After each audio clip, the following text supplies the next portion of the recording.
que ce que le gouvernement veut. Il veut qu'il y ait des espaces protégés. Et c'est ce que nous avons fait. Mais nous ne voulons pas qu'on ordonne le déguerpissement des populations riveraines des habitats des bonobos. Nous, on a toujours vécu avec eux, depuis des temps immémoriaux. Mais pourquoi ne pas garder notre façon de vivre coutumier?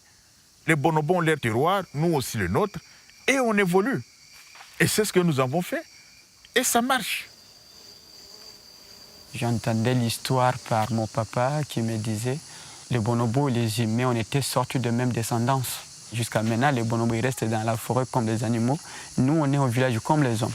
Dans la zone ici, les bonobos est considéré comme un congénère. Donc on l'appelait même un cousin. On a eu même dans les groupes folkloriques du village, il y a une chanson scandée. Bonobo était au village, Bolobo. À cause de sa dette qu'il ne voulait pas payer, il s'enfuya dans la forêt. La forêt est considérée chez nous comme une mère nourricière. C'est dans cette forêt qu'on retrouve les espèces qu'ils consomment, les médicaments. La pharmacopée traditionnelle en dépend largement. Ils ne peuvent pas s'en passer. Elle intéresse également les exploitants forestiers qui estiment que l'exploitation de cette forêt est beaucoup plus rentable pour eux. Et cette forêt, c'est la première forêt, quand vous quittez Kinshasa, elle est vraiment très exposée. Jacques Christophe, quand il a initié l'ONG Mbumutur, la pauvreté était vraiment accrue. Mais il fallait quelqu'un pour démontrer que non, écoutez, même avec les ressources naturelles, même avec la forêt que nous avons, nous pouvons les capitaliser, les transformer en richesse palpable. Parce que la première richesse, c'est d'abord la tête. Si on est conscient, si on est intelligent, on peut avec un petit rien se développer. Et il fallait aider la communauté à réaffirmer sa valeur. Et la prise de conscience, la confiance en soi-même a aidé à ce que la communauté maintenant puisse se développer. Par les sensibilisations de Mbumutu, les villages de Nikala ont accepté de la conservation. Après, le projet a évolué. M. Jean-Christophe Bokika, il est le président de Mbumutu. Il a cherché des partenaires parce que ça, c'est Mbumutu, c'est l'ONG local. Ça sera de la conservation communautaire. C'était pratiquement une navigation à vue, un saut dans l'inconnu. Mais heureusement pour nous, nous avions quand même une sorte de repère légal, l'article 22 du Code forestier, qui, lui, donne l'occasion, l'opportunité aux communautés locales de destiner une partie de leur terre à l'usage de leur choix. Vous avez expliqué à la population comment il est important de faire l'agriculture dans la savane. Ici, c'est la savane, mais vous voyez comment le maïs pousse, vous voyez comment le manioc pousse.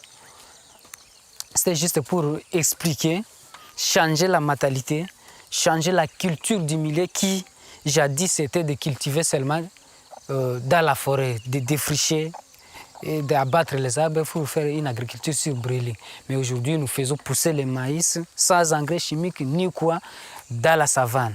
Il est possible de produire, de faire n'importe quelle sorte de culture, de planter quelle sorte de culture dans la zone des savanes et il y aura une très bonne production. Nous ne voulons pas faire la conservation pour la conservation, mais nous voulons concilier la conservation et le développement socio-économique des communautés, afin de réduire la pression dans la forêt, la pression anthropique, et d'améliorer la sécurité alimentaire et aussi de diversifier les sources de revenus. Quelqu'un qui a diversifié ses sources de revenus ne va plus s'attaquer à la forêt. Il a ses champs à côté, il cultive, il consomme et puis il vend l'excédent de la récolte. L'espace que vous voyez là, où il y a des bananiers, c'est notre espace d'expérimentation des jardins familiaux. L'objectif des jardins familiaux était, dans la zone, on s'était rendu compte que la population avait une monotonie des régimes alimentaires, c'est-à-dire ne mangeait que la chikwang et la feuille de manioc. La lutte contre la malnutrition était le cheval de bataille de l'ONG Mbumutu.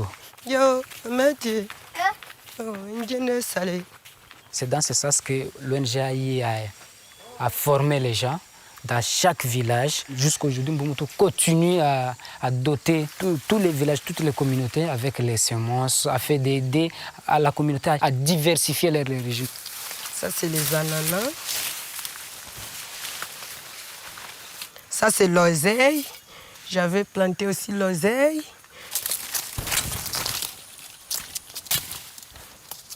Notre approche est différente de l'approche classique.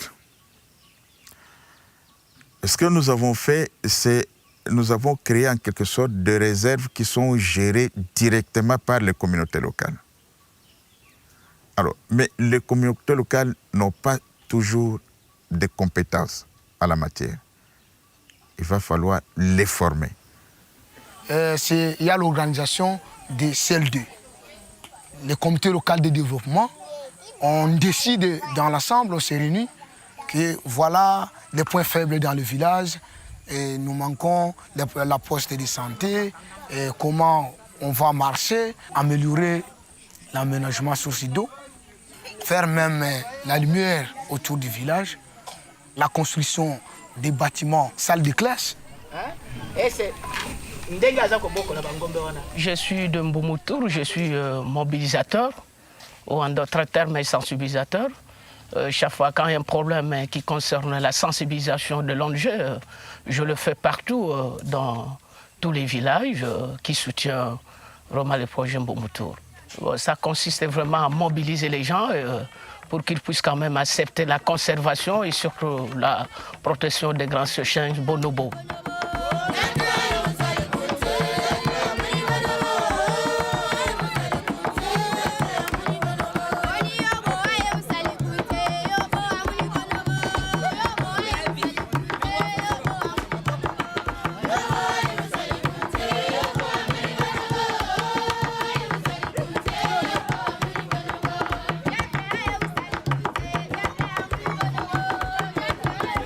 Nous sommes en avance par rapport à certaines ONG de conservation. Mais malheureusement, les bailleurs ne s'y intéressent pas. Les bailleurs ont toujours tendance de financer les grosses machines. Et les petites machines sont sacrifiées en dépit du fait qu'elles font du bon travail.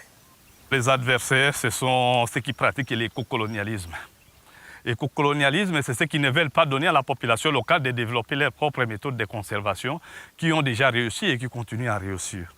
Et les adversaires, ce sont aussi ceux qui ne veulent pas que la communauté locale puisse disposer de ses propres terroirs pour la conservation ou pour leur propre développement. Parce qu'on ne peut pas parler de la conservation aujourd'hui où on met l'homme de côté. La conservation, c'est prendre l'homme au centre de tout. Et l'homme au centre de tout, c'est concilier les systèmes, c'est-à-dire l'écologie et la sociologie. Il faut combiner les tout. Et alors, les ennemis, ce sont ceux qui ne veulent pas qu'il y ait cette combinaison, qu'il y ait la réconciliation entre les trois objectifs communs des Rio et les objectifs de développement durable. Parce qu'on ne peut pas faire la conservation tant que la population qui vit en ce milieu est pauvre, tant qu'elle n'a pas mangé. Mais si on fait la conservation, protéger la biodiversité, disposer des ressources pour la communauté et essayer de développer les systèmes qui existent, cela réussirait. À notre avis, le modèle classique qui consiste à créer des parcs sans consultation des communautés locales, des communautés riveraines de la faune qu'on veut protéger, à notre avis, ce modèle a montré ses limites. Il a montré ses limites en ce sens que les populations locales ne trouvent pas leur compte. Tout a été fait dans un bureau climatisé. On identifie une région où il y a eu une riche faune, une biodiversité très riche, et on dit désormais, on va la protéger. On a fait un parc. Tout se fait comme si, dans cette partie, la nature est vierge. il y a des gens qui y habitaient, qu'on n'a pas consulté, à qui on n'a pas expliqué les raisons de la création du parc. Et ils ont vu venir les agents de l'administration pour dire, écoutez, chez vous, il y a ça comme espèce, nous voulons protéger, vous devez déguerpir, vous devez aller ailleurs, et les gens sont partis. Pour nous, les Africains, quitter son terroir pour aller habiter ailleurs, pour être enterré ailleurs, ce n'est pas digne. Les populations ont eu l'impression que l'État a préféré les animaux aux hommes. Souvent, ça échoue à cause de ça, puisque la population des guerpis revient pour se venger et tuer les animaux par vengeance. Mais tandis que dans la conservation communautaire, comme l'idée est venue de la communauté s'arrange pour protéger ses ressources.